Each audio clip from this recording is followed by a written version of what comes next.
맞추는 것은 아닙니다. 그런데 저와 여러분이 좀 생각하고 고민할 수 있는 부분은 뭐냐면, 아주 많은 사람들이 미래에 대해서 관심은 많이 가지고 있다고 하는 것입니다. 여러분, 로또 번호를 미리 안다면, 로또가 오늘 추첨하나요? 토요일 날 하나요? 토요일에 합니까? 맞습니다. 맞아요. 그러니까 토요일하고 금요일 저희들 이렇게 집에 가지 않습니까? 그러면 여기에서 도로 가다 보면 저 다리 건너가는 쪽 있습니다. 저 마평동으로. 근데 거기가 1등이 12번 나왔습니다. 그러니까 딱 그거 할 때 되면 벤츠도 쓰고요. 그 차들이 막 이렇게 막 파파로치 찍는다 하더라도 뭐 택시 기사부터 쫙 서가지고 주로 딱 토요일 하기 전에 제 일찍 왔다 갔다 보면 딱 막 이제 줄이 바바박 서 있습니다. 근데 2등이 한 50번 나온 것 같고요. 1등만 12번 나왔고, 또 최근에 계속 나왔어요.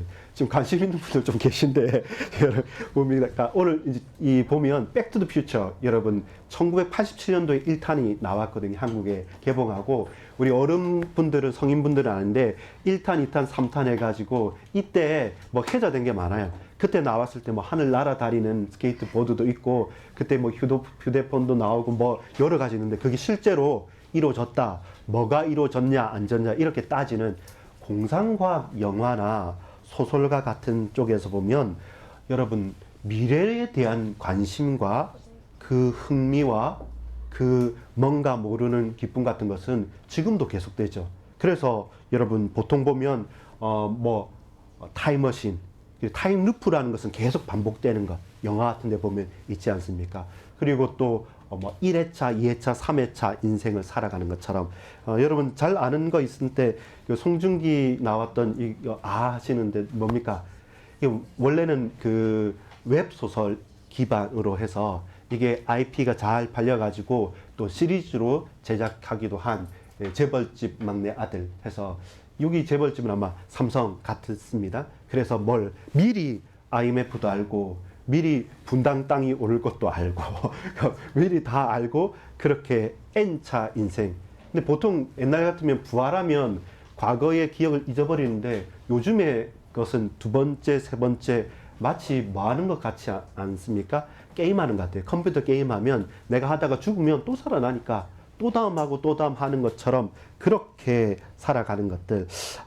우선 질문하겠습니다. 여러분, 불가능하고 결코 성경적이진 않지만, 여러분 다시 태어나면, 여러분 기억을 가지고 다시 태어나면 뭐 하겠습니까? 라고 하면, 제가 저 게임방, PC방에서 이렇게 몰려있는 그 청소년들한테 그 지난 학기 때나 복음을 한번 전해봤는데요. 거기 이제 담배는 필 수 없으니까 옆에서 막 자기끼리끼리 막 모여있는 친구인데, 건장하게 잘생겼어요. 키도 크고 몸도 좋아요.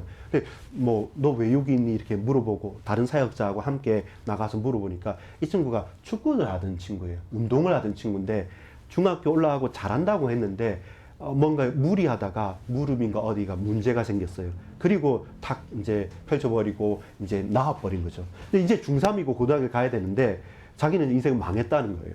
그래서 네가 망했다 그러고 다시 살 이유다 그러면 뭐 하냐, 만약에 다시 태어난다면 뭐 하겠냐 이러면 고민하면서 그때 뭐 하겠다, 아니면 지금 운동을 더 열심히 할 수도 있는데 돌아와서 보니까 나는 손흥민처럼은 못 될 것 같으니까 차라리 공부를 열심히 하겠다, 뭔가 고민하는데, 근데 아직 너 몇 살밖에 안 됐어, 20살도 안 됐어. 그런데 네가 다시금 그때 한참 이게 재벌집 막내 아들 했던 때였기 때문에, 나도 태어나면 뭐 하겠다, 뭐 비트코인을 사겠다, 뭐 주식을, 듣는 게 그거니까 그렇게 생각을 합니다. 사실 여러분, 인생의 목적과 방향이 정해지면 우리가 다시 태어난 삶 그렇게 필요치 않습니다. 그러나 인생의 목적과 방향이 정해져 있지 않으면 항상 우리는 잘 돼도 후회를 하게 돼요. 못 되면 더 원망하게 돼요. 선지자는, 예언자는 미리 말하는 자이고 미리 아는 자이지 않습니까? 그래서 우리가 쉽게 말해서 이렇게 N차 인생을 살거나 타임머신을 타고 다시 과거로 미래로 왔다 갔다 하는 그런 점쟁이와 같은 예언자들을 이스라엘에게 주셨냐면 그렇지 않다는 겁니다. 하나님께서는 이 예언자들에게 무슨 말씀을 하셨겠습니까? 여러분, 미가 선지자에게는 이렇게 말씀합니다. 미가서 6장 8절에 보면 사람아 인생아 사람아 주께 선한 것이 무엇임을 네게 보이셨나니 여호와께서 내게 구하시는 것은 따라합시다. 오직 정의를 행하며 인자를 사랑하며 겸손하게 내 하나님과 함께 행하는 것이 아니냐. 그렇죠. 오직 정의를 행하고 하나님을 사랑하고 겸손하게 하나님과 함께 행하는 임마누엘, 이것이 사람의 목적이고 살아가는 이유인 겁니다. 이 가운데는 로또도 없고 미래도 없고 다른 성공도 없습니다. 정의를 사랑하고 하나님을 사랑하고 하나님과 함께 있는 것. 신명기 10장 20절 그리고 10장 12절에서 13절까지 보면 이 세 가지 동사가 나옵니다. 따라해봅시다. 경외하고 행하고 사랑하며 섬기며 지켜라. 이게 이스라엘의 가장 대표자가 되는, 율법의 대표자가 되는 모세에게 신명기 때 모세가 한편의 설교로 하나님께서 이 백성에게 원하는 것이 뭐냐라고 할 때 경외하고 행하고 사랑하며 섬기며 지키라고 말합니다. 신명기 10장 12절 13절 앞에 있는데 같이 한번 읽어보겠습니다. 시작. 시자이라 내 하나님 여호와께서 내게 요구하시는 것이 무엇이냐. 곧 내 하나님 여호와를 경외하여 그의 모든 도를 행하고 그를 사랑하며 마음을 다하고 뜻을 다하여 내 하나님 여호와를 섬기고 내가 오늘 네 행복을 위하여 내게 명하는 여호와의 명령과 규례를 지킬 것이 아니냐. 우리에게 명령과 규례를 주신 이유도 뭡니까? 너의 행복을 위해다. 내가 필요한 건 나를 복종하고 나를 섬기기 위한 것이 아니라 이 명령과 규례를 준 것도 하나님을 사랑하고 경외하고 기뻐하고 섬기며 지키는 이유가 참된 너의 행복을 위해서다. N차 인생이 필요치 않고 타임머신이 필요치 않고 타임루프처럼 또 반복이 필요하지 않는 일생 단 한 번의 삶을 살아가는 가운데 우리가 아플 수도 있고 고난당할 수도 있고 어려울 수도 있고 힘들 수도 있는데, 그러나 우리는 누구입니까? 우리는 하나님께서 하나님을 경외하고 또 하나님께서 우리에게 주신 이 언약을 굳게 붙잡으면서 행하고 저와 여러분이 사랑하며 섬기며 지켜나가는 것, 이 속에서 우리의 삶의 이유들을 하나씩 발견해 가는 것입니다. 모세는 여호와를 경외하고 모든 도를 행하고 그를 사랑하며 여호와를 섬기며 명령과 규례를 지킬 것이라고 말합니다. 예수님께서 바로 이 말씀을 어떻게 분명하게 요약하십니다. 무엇라고 요약하십니까? 두 가지 말씀을 인용하여서 요약을 하십니다. 그게 신명기 6장 5절과 레위기서 19장 18절의 말씀입니다. 신명기 6장 5절의 말씀이 무엇입니까? 너는 마음을 다하고 뜻을 다하고 힘을 다하여 내 하나님 여호와를 사랑하라. 그리고 레위기 19장 18절 보면 원수를 갚지 말며 동포를 원망하지 말며 내 이웃 사랑하기를 내 자신과 같이 사랑하라. 나는 여호와이니라. 이 두 말씀을 가지고 예수님께서 분명하게 고백합니다. 그것이 마태복음 22장에 있는 말씀입니다. 22장 36절부터 40절에 율법자가, 그러니까 율법을 가리키는 서기관들과 제사장들과 바리새인들이 예수님께 뭐라도 꼬투리를 하나 잡으려고 나와서 예수님 뭐가 제일 큰 계명입니까? 라고 물어봤을 때 예수님께서 마태복음 22장에 말씀합니다.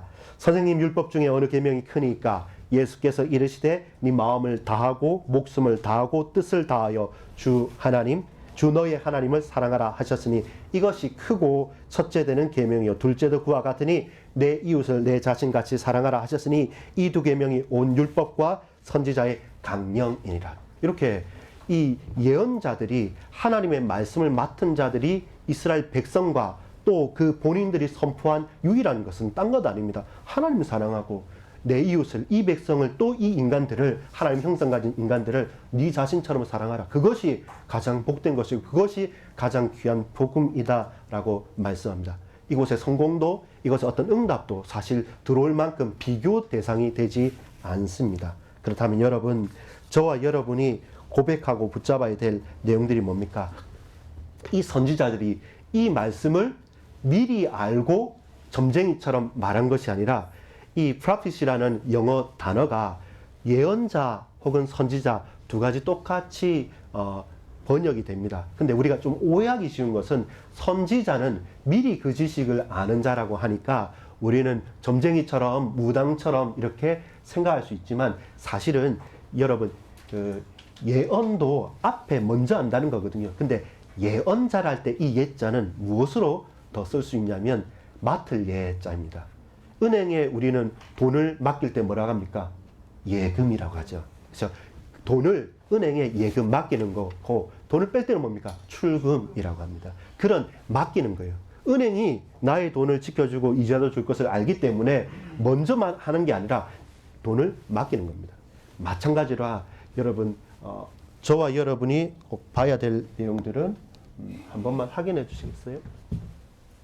우리가 봐야 될 내용들은 선견자 혹은 선지자가 아니라 어떤 자냐면 예언자죠.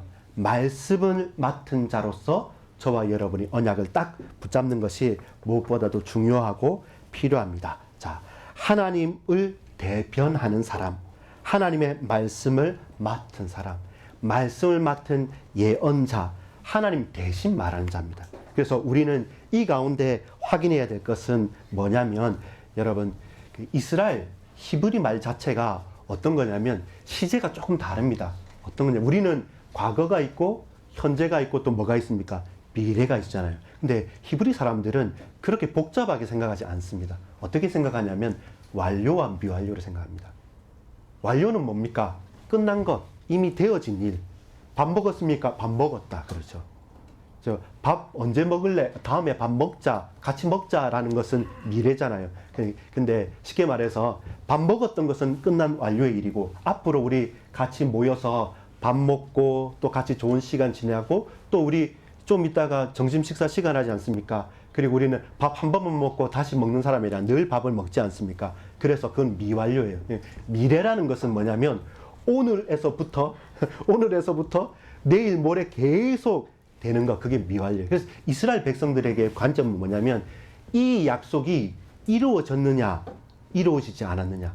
그럼 오늘 계속 하고 있는 거잖아요. 하고 있는 것도 미완료 속에 들어간 거예요. 그래서 우리는 잘 바라볼 때 이스라엘 백성들은 늘 어디를 지향했냐면 미래를 지향한 게 아니라 과거를 지향했어요. 이 이스라엘 백성은 항상 언약의 백성들이었어요. 언약의 백성들이었어요. 감사합니다. 이 이스라엘 백성들이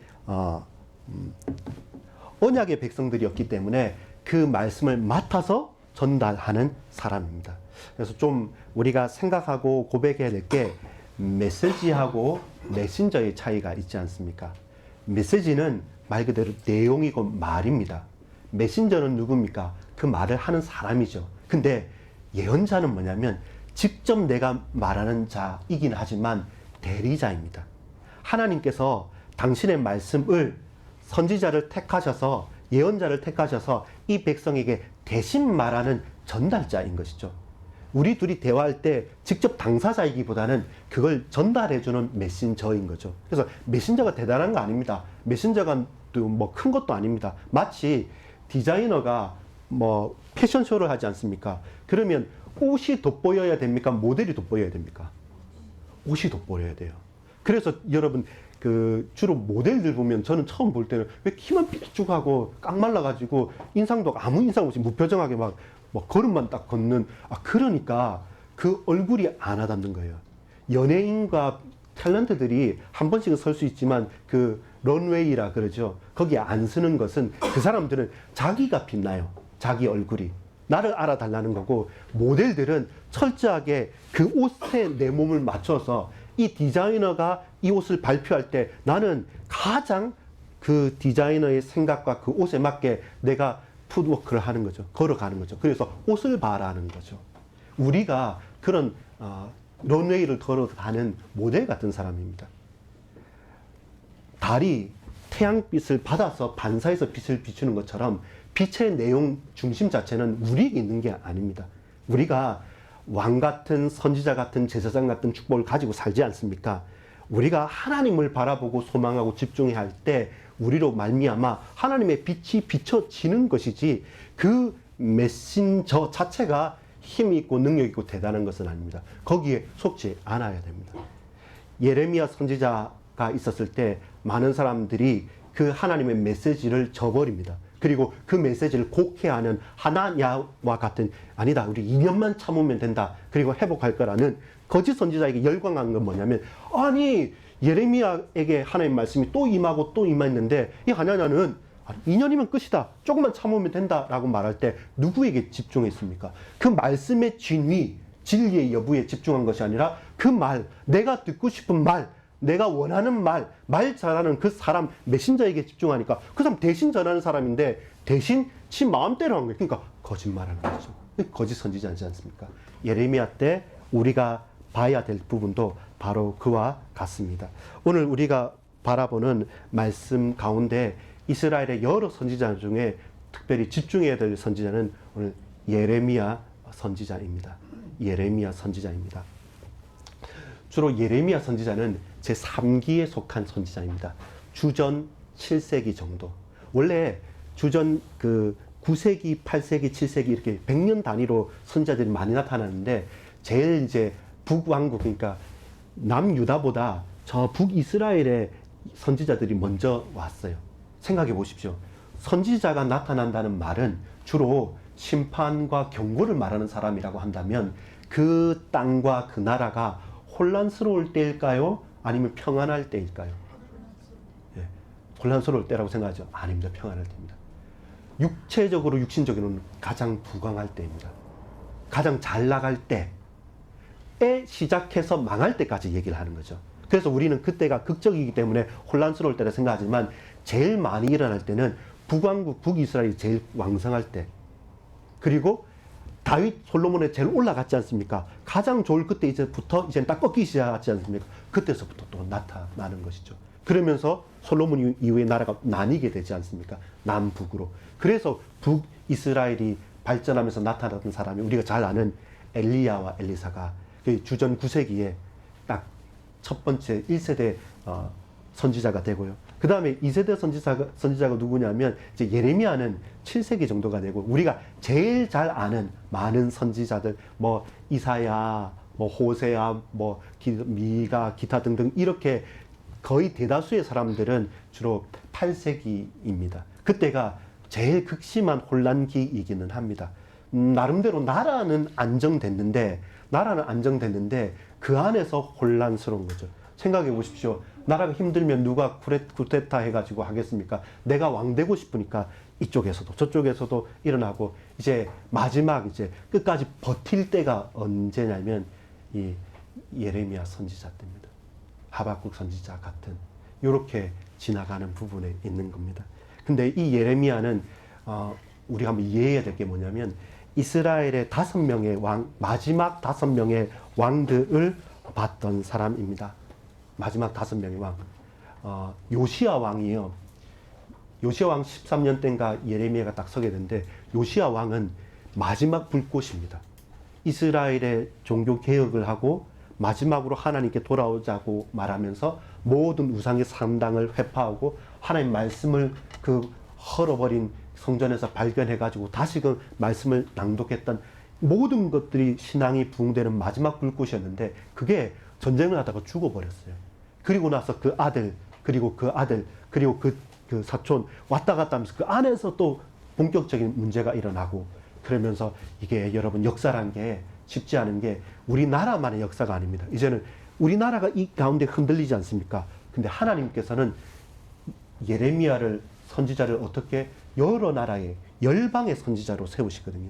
우리는 좁게 우리나라 이 땅만 생각하는데 바로 이때가 바벨론으로 바뀌는 때입니다. 전체 이집트 세력, 바벨론, 아시리아 여러 가지 메데 파사해서 근 열강의 세력들이 큰 틀에서 막 움직이는 때거든요. 근데 그러면 우리만 그냥 잘 지낼 수 있느냐? 아니죠.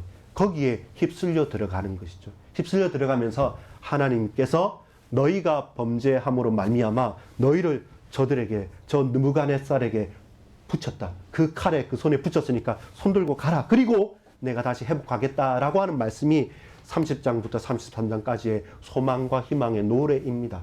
회복의 노래입니다. 근데 그 과정이 너무나도 쉽지 않은 겁니다. 그래서 눈물의 선지자라고 말씀하지 않습니까? 본문에 보면 다 읽지는 못했지만 예레미야 9장 1절에 보면 어찌하면 내 머리는 물이 되고 내 눈은 눈물의 근원이 되고 중입을 당한 내 딸 내 백성을 위하여 주야로 울리로다. 그래서 울릴 밖에 없는 거예요. 예레미야는. 하나님은 심판한다 하지 이스라엘 백성들은 돌이키지 않지. 계속 더더욱 거역하지. 그 가운데 이 개인의 삶이 5명의 왕이 있는 동안 마지막 바벨론 포로대에는 가는 그때까지 40년을 선지자로 하거든요. 근데 40년 내리 희망 섞인 말보다는 계속 망한다는 말밖에 못하니까 이 인생도 사실 쉽지 않은 거죠. 그래서 저 이집트로 또 끌려갔다가 다시 돌아왔다가 12대 때 갇혔다가 또 매 맞았다가 고난당했다가 그런데 나도 하냐냐처럼 2년 만에 끝냈다고 말하고 싶지만 근데 여호와의 말씀이 예레미야에게 임하셨을 때만은 계속적으로 돌이킬 수 없다. 너희는 망해야 된다. 그리고 속히 그 느부갓네살 잡혀가라 라고 하니까 곤혹스러운 일들이 계속되는 거죠. 이스라엘의 선지자들이 사실 그런 일들이었습니다. 왕은요 군림하는 사람이니까 힘으로 누르기는 하죠. 그러니까 두렵게 만듭니다. 제사장들은 어떤 사람들이냐면 백성들이요 자기의 죄가 있으면 제사장에게 와서 제물을 드리고 용서하고 치유하는 입장이지 않습니까? 그래서 위로하는 사람이기 때문에 크게 부딪힐 것은 없어요. 또 제사장들도 본인들의 기업과 그들의 먹고 사는 문제가 어디에 속해 있습니까?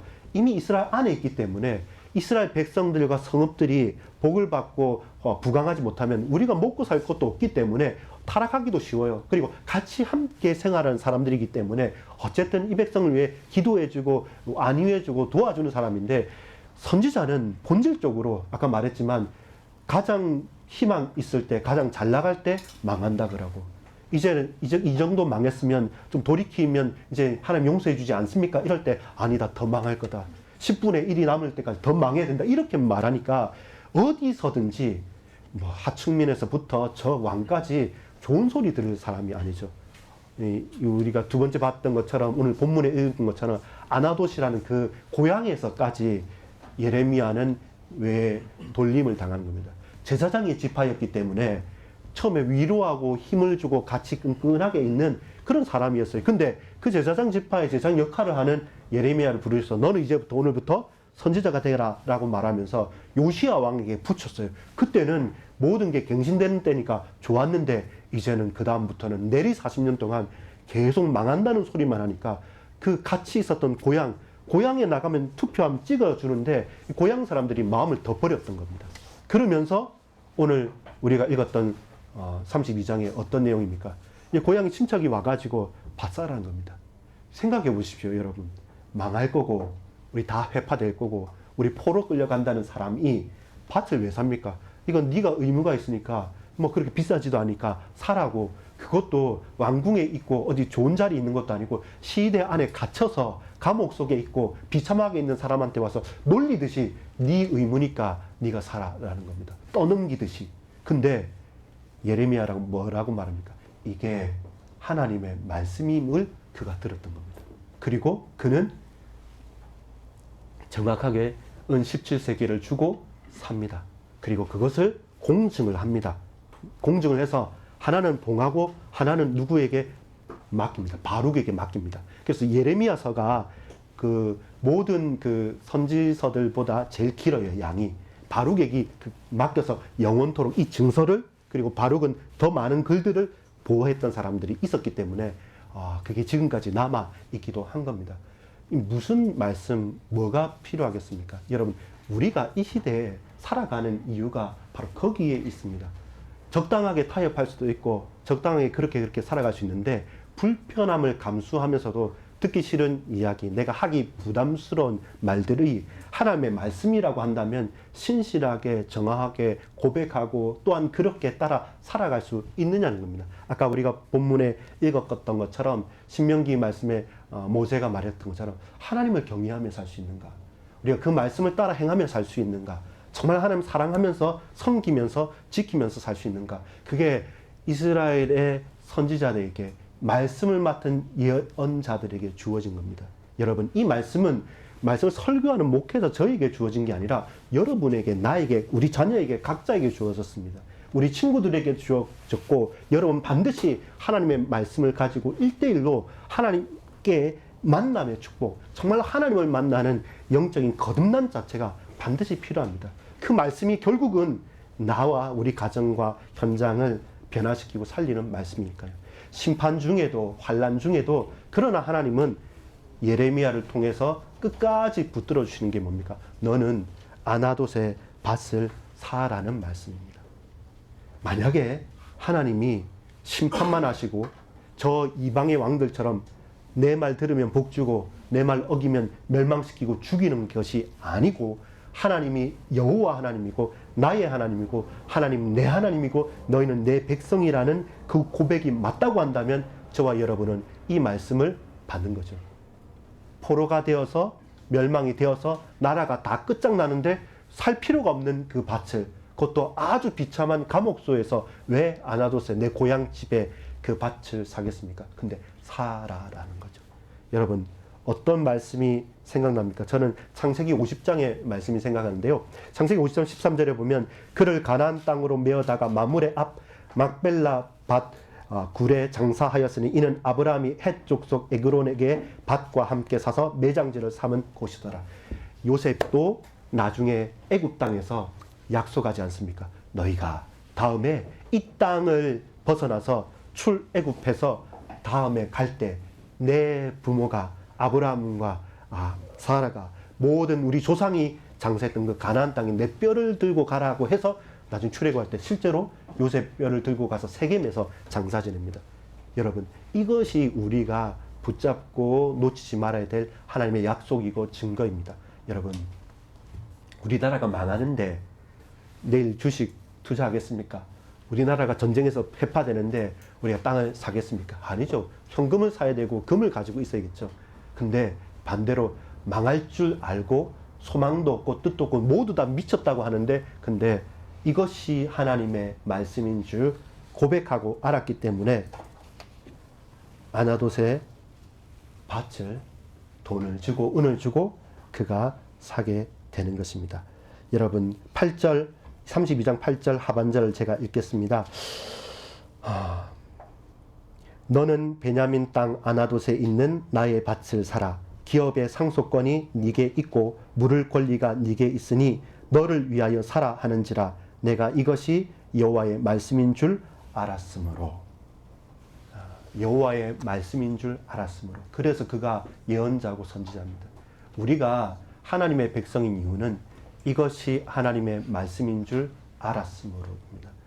많은 사람 증인들도 있고 응답도 증거들도 있습니다. 그러나 가장 중요하고 핵심적인 것은 이것이 하나님의 말씀인 줄 알았으므로. 우리는 말씀을 맡은 자들입니다. 여러분, 저와 여러분에게 좀 적용해 봅시다. 그렇다면 나는 이 시대의 누구인가 라고 할 때, 여러분, 이 시대의 예언자는 누구냐면 여러분입니다. 목사도 아니고 선교사도 아니고 다른 신학자도 아닙니다. 나 말씀을 잘 몰라, 그렇게 말하지 마십시오. 우리가 알고 고백하고 믿는 그 작은 한 단어, 한 구절이지만 정확하게 저와 여러분 신실하게 하나님의 말씀인 성경을 믿고 고백한다면 우리가 아는 것만 하더라도 엄청나고 놀라운 것입니다. 왜 그렇습니까? 저와 여러분은 누가 뭐라고 해도 나를 부른 하나님의 이유가 있기 때문에 그렇습니다. 우리는 어떻게 부름을 받았습니까? 개인의 소명과 삶이 맞닥뜨려져 있습니다. 내가 살아가는 이유는 하나님께서 나를 부르셨기 때문에 그렇습니다. 예레미야는 어떻게 부름을 받았습니까? 나는 아이다. 나는 말하지 못합니다. 내가 맨날 눈물을 흘립니다.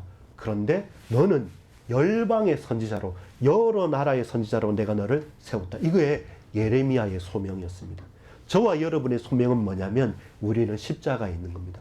예수님께서 저와 여러분을 위해서 죽고 사신 이유가 우리를 위해, 나를 위해 있기 때문에 그렇습니다. 우리가 살아가는 이유는 그리스도 예수 안에서 그리스도 예수로 말미암아 그리스도 예수를 위하여 살아가는 겁니다. 그것이 하나님의 말씀에 분명하게 밝혀졌기 때문에 나의 부름과 나의 삶은 나눠지지 않는다. 내가 예수 그리스도로 살아났고 부름받았기 때문에 나는 그 안에서 살아가겠노라 라고 고백할 수 있는 것입니다. 예레미야의 사명은 뭐였습니까?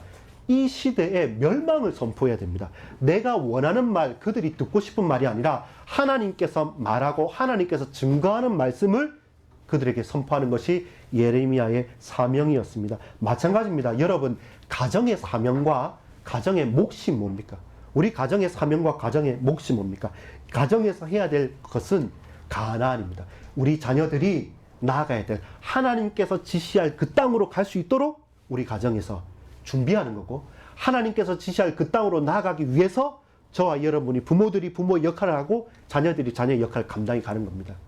내가 원하고 여러분 저 좋은 땅 그리고 저 대단한 나라가 아니라 하나님께서 보내시는 곳, 하나님께서 지시할 그 땅으로 가는 것, 거기에 저와 여러분의 가정의 사명과 몫이 있습니다.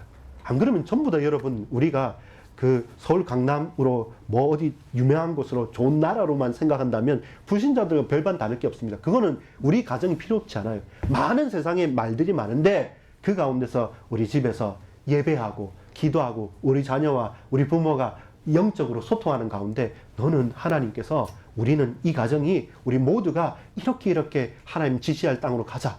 그리고 그것이 맞으니까 불편할 수 있다. 좀 또 다른 사람과 비교해서 돈이 없거나 혹은 건강이 어려울 수 있지만 근데 우리 가정은 나와 내 집은 오직 여호와만 섬기겠노라 라고 고백했던 것처럼 가정의 몫은 그겁니다. 진짜 지시할 땅으로 갈 수 있도록 용기를 붙들어 주는 거고 그 정확한 판단과 정체성들을 정확하게 구별해 줄 수 있는 것이 가정의 사명이고 몫입니다. 이스라엘 나라의 모든 왕들과 또 백성들이 흔들렸던 것은 그 소명과 그 부르심과 그 사명에서 여러분 흔들렸기 때문에 그렇습니다. 우리 교회의 증거가 무엇입니까?